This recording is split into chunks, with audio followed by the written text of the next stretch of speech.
ನಮ್ಮ ಭಾರತದ ದೇಶ ಒಂದು ನಮ್ಮ ಭಾರತ ದೇಶ ಒಂದು ಹಿಂದೂ ಮತ್ತು ಮುಸ್ಲಿಂ ಸೇರಿದಂತ ನಮ್ಮ ಭಾರತ ದೇಶ ನಮ್ಮ ಹೆಮ್ಮೆಯ ದೇಶ. ನಮ್ಮ ನಾಡಿನಲ್ಲಿ ಎಲ್ಲ ಸಮಾಜದವರು ಹಿಂದೂನು ಇದಾರ ಮತ್ತು ಮುಸಲ್ಮಾನರು ಇದಾರ, ಎಲ್ಲರೂ ಕ್ರಿಶ್ಚಿಯನ್ಸ್ ಇದಾರ, ಎಲ್ಲರೂ ಕೂಡ ನಾವು ಒಂದೇ. ಆ ದೇವರಲ್ಲಿ ಕೂಡ ಯಾರು ಕೂಡ ಬೇರೆ ಬೇರೆ ಸಮಾಜದವರಲ್ಲ. ಆ ದೇವರಲ್ಲಿ ಕೂಡ ಈ ಒಂದು ದೇಶದಲ್ಲಿ ಇದ್ದಂಥವ್ರು ಎಲ್ಲರೂ ಕೂಡ ಒಂದೇ ರೀತಿಯಿಂದ ನಮ್ಮ ದೇವರು ಕೂಡ ನಮ್ಮೆಲ್ಲರೂ ನೋಡ್ತಾನ. ಆದ್ರ ಒಂದು ಬಿಜೆಪಿ ಸರ್ಕಾರ ಅಧಿಕಾರಕ್ಕೆ ಬಂದ್ಮೇಲೆ ಅವ್ರು ಬರೇ ಜಾತಿ ಧರ್ಮ ಭೇದವನ್ನು ಮಾಡಿ ಈ ದೇಶದಲ್ಲಿ ಇದ್ದಂತ ಎಲ್ಲರನ್ನು ಒಡೆದಾಳುವಂತ ಕೆಲಸ ನಮ್ಮ ಬಿಜೆಪಿ ಅವ್ರು ಮಾಡ್ತಿದಾರಂತ ಈ ಸಂದರ್ಭದಲ್ಲಿ ಹೇಳಿಕ್ಕೆ ಇಷ್ಟಪಡ್ತೀನಿ ಬಂಧುಗಳೇ.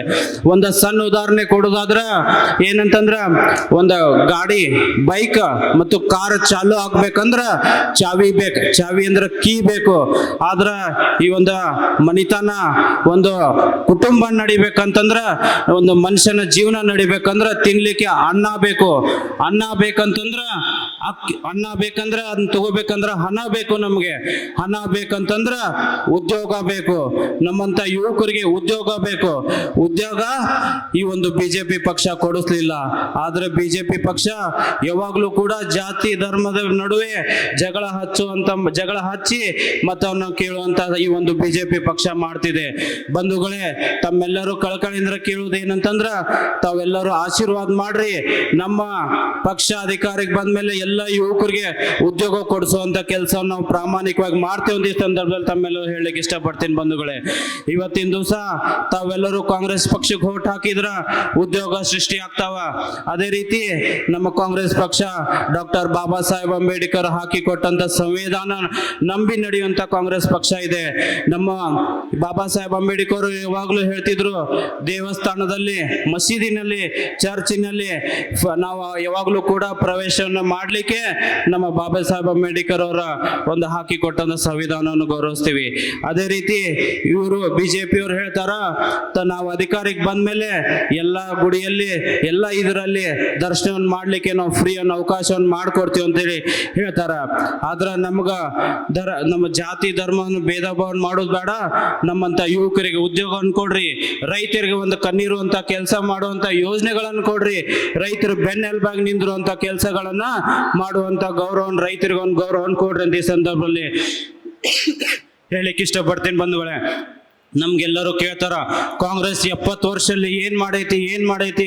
ಆದ್ರೆ ಈ ಒಂದು ವೇದಿಕೆ ಮುಖಾಂತರ ನಾ ಕೇಳಲಿಕ್ಕೆ ಇಷ್ಟಪಡ್ತೀನಿ, ಈ ಒಂದು 10 ವರ್ಷದಲ್ಲಿ ಬಿಜೆಪಿ ಪಕ್ಷ ಏನ್ ಮಾಡೈತೆ ಅಂತ ಹೇಳ್ತಾ ಈ ಒಂದು ವೇದಿಕೆ ಮೇಲೆ ಕೇಳಲಿಕ್ಕೆ ಇಷ್ಟಪಡ್ತೀನಿ ಬಂಧುಗಳೇ. ಬಿಜೆಪಿ ಅವರು ಈ ಒಂದು 10 ವರ್ಷದಲ್ಲಿ ಸಮಾಜ ಜಾತಿ ಧರ್ಮ ಭೇದವನ್ನ ಜಗಳ ಹಂತುವಂತ ಕೆಲಸ ಮಾಡುವುದನ್ನು ಬಿಟ್ಟು ಈ ಒಂದು ದೇಶಕ್ಕೆ ಏನು ಒಂದು ಕೊಡುಗೆಯನ್ನು ಕೂಡ ಅವ್ರು ಕೊಟ್ಟಿಲ್ಲ ಅಂತ ಈ ಸಂದರ್ಭದಲ್ಲಿ ಹೇಳಲಿಕ್ಕೆ ಇಷ್ಟಪಡ್ತೀನಿ. ಆದ್ರ ತಮ್ಮೆಲ್ಲರ ಆಶೀರ್ವಾದ ಮಾಡೋ ಮುಖಾಂತರ ಈ ಒಂದು ವಿಧಾನಸಭಾ ಚುನಾವಣೆಗಿಂತ ಮುಂಚೆ ನಾವು 5 ಗ್ಯಾರಂಟಿಗಳನ್ನ ಘೋಷಣೆ ಮಾಡಿದ್ದು. ತಮ್ಮೆಲ್ಲರ ಆಶೀರ್ವಾದ ಮಾಡೋ ಮುಖಾಂತರ ಅಧಿಕಾರಕ್ಕೆ ಬಂದ ಒಂದು ಕೇವಲ 10 ತಿಂಗಳಲ್ಲಿ ಆ 5 ಗ್ಯಾರಂಟಿಗಳನ್ನ ನಮ್ಮ ರಾಜ್ಯಕ್ಕೆ ಒಂದು ಕೊಡುಗೆಯನ್ನು ಕೂಡ ಈ ಒಂದು ಸಂದರ್ಭದಲ್ಲಿ ಕೊಟ್ಟಿವಿ ಅಂತ ಹೇಳಿ ಇಷ್ಟಪಡ್ತೀನಿ ಬಂಧುಗಳೇ. ಈ ಒಂದು 5 ಗ್ಯಾರಂಟಿಗಳ ಬರೀ ಒಂದೇ ಸಮಾಜ ಒಂದೇ ಧರ್ಮಕ್ಕೆ ಸೀಮಿತ ಆದಂತ ಯೋಜನೆಗಳಲ್ಲ. ಈ ಒಂದು ರಾಜ್ಯದಲ್ಲಿಂತ ಪ್ರತಿಯೊಂದು ಬಡ ಕುಟುಂಬಕ್ಕೂ ಎಲ್ಲ ಸಮಾಜಕ್ಕೂ ಹೋಗಿ ಮುಟ್ಟುವಂತ ಯೋಜನೆಗಳನ್ನ ನಮ್ಮ ಕಾಂಗ್ರೆಸ್ ಪಕ್ಷದ ಆದಂತ ಸನ್ಮಾನ್ಯ ಶ್ರೀ ಸಿದ್ದರಾಮಯ್ಯ ಸಾಹೇಬರು ಮತ್ತು DK ಶಿವಕುಮಾರ್ ಸಾಹೇಬರು ತಮ್ಮೆಲ್ಲರಿಗೂ ಕೊಟ್ಟಿದ್ದಾರೆ ಅಂತ ಈ ಸಂದರ್ಭದಲ್ಲಿ ಹೇಳಲಿಕ್ಕೆ ಇಷ್ಟಪಡ್ತೀನಿ ಬಂಧುಗಳೇ. ತಮ್ಮೆಲ್ಲರಿಗೂ ಕೇಳೋದಿಷ್ಟ, ನಮ್ಮ ಕಾಂಗ್ರೆಸ್ ಪಕ್ಷ ಅಧಿಕಾರದಲ್ಲಿ ಇದ್ದಾಗ ಏಮ್ಸ್ ಅಂತ ಹೇಳಿ ಡೆಲ್ಲಿಯಲ್ಲಿ ಹಾಸ್ಪಿಟಲ್ಗಳು ಉದ್ಘಾಟನೆ ಅದು, ಮತ್ತು ಐಐಟಿ ಅಂತ ಹೇಳಿ ಏನು ಟೆಕ್ನಾಲಜಿ ಅಂತ ಹೇಳಿ ವಿದ್ಯಾಭ್ಯಾಸ ಕಲೀಲಿಕ್ಕೆ ಯುವಕರಿಗೆ ಅಂತವೆಲ್ಲ ಸ್ಥಾಪನೆ ಆದು. ಇಂಥ ಒಂದು ಯೋಜನೆಗಳು ಹಲವಾರು ಯೋಜನೆಗಳು ನಮ್ಮ ಕಾಂಗ್ರೆಸ್ ಪಕ್ಷದವ್ರು ಮಾಡಿದ್ದು. ಅದೇ ಒಂದು ಬಿಜೆಪಿ ಪಕ್ಷ ಏನು ನಿಮ್ಮ ಕ್ಷೇತ್ರರಾದಂತ ಮುಖ್ಯಮಂತ್ರಿಯವರಾಗಿದ್ರು ಬಸವರಾಜ ಬೊಮ್ಮಾಯಿ ಅವರು ಇದ್ದಂತ ಟೈಮ್ದಲ್ಲಿ ಸುಮಾರು 545 PSI ಸ್ಕ್ಯಾಮ್ಗಳು ಆಯ್ತು. ನಮ್ಮಂತ ಯುವಕರಿಗೆ ಬಹಳಷ್ಟು ಉದ್ಯೋಗಗಳನ್ನು ಕಳ್ಕೊಳ್ಳುವಂತ ಯೋಚನೆ ಮಾಡಿದ್ರು. ಆದ್ರೆ ನಮ್ಮ ಸನ್ಮಾನ್ಯ ಶ್ರೀ ಸಿದ್ದರಾಮಯ್ಯ ಸಾಹೇಬ್ರು ಕೇವಲ ಬಂದ 10 ತಿಂಗಳಲ್ಲಿ ಮತ್ತು PSI ಎಕ್ಸಾಮ್ ಅನ್ನು ಕಾಲ್ ಫಾರ್ಮ್ ಮಾಡಿದ್ರು. PDOಗಳ ಎಕ್ಸಾಮ್ ಅನ್ನು ಕಾಲ್ ಫಾರ್ಮ್ ಮಾಡಿದ್ರು. ಹಲವಾರು ಸರ್ಕಾರಿ ಉದ್ಯೋಗಗಳು ಎಲ್ಲೆಲ್ಲಿ ಮೇಲೆ ಖಾಲಿ ಇದಾವ ಅವರು ಕೂಡ ಎಲ್ಲರನ್ನ ಉದ್ಯೋಗಗಳನ್ನ ಅವ್ರನ್ನೆಲ್ಲ ಕಾಲ್ಫಾರ್ ಮಾಡಿದ್ರು.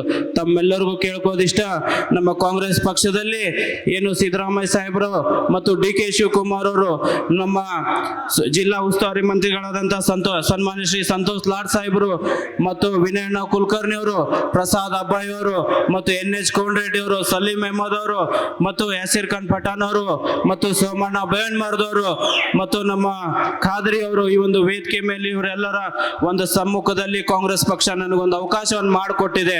ಆದ್ರೆ ದಯವಿಟ್ಟು ತಮ್ಮೆಲ್ಲರಿಗೂ ಕಳ್ಕೊಂಡ್ರೆ ವಿನಂತಿ ಮಾಡ್ತೀನಿ, ತಮ್ಮೆಲ್ಲರ ಆಶೀರ್ವಾದ ಈ ಒಂದು ಕಾಂಗ್ರೆಸ್ ಪಕ್ಷಕ್ಕೆ ಓಟ್ ಹಾಕೋ ಮುಖಾಂತರ ತಾವು ನನಗೊಂದು ಆಶೀರ್ವಾದ ಮಾಡ್ರಿ.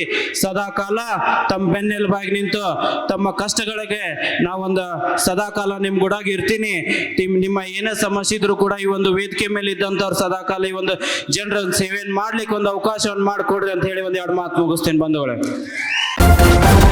ನ್ಯೂಸ್ ಫಸ್ಟ್, ನಿರ್ಭೀತಿಯಿಂದ ನಿಮ್ಮ ಪರವಾಗಿ.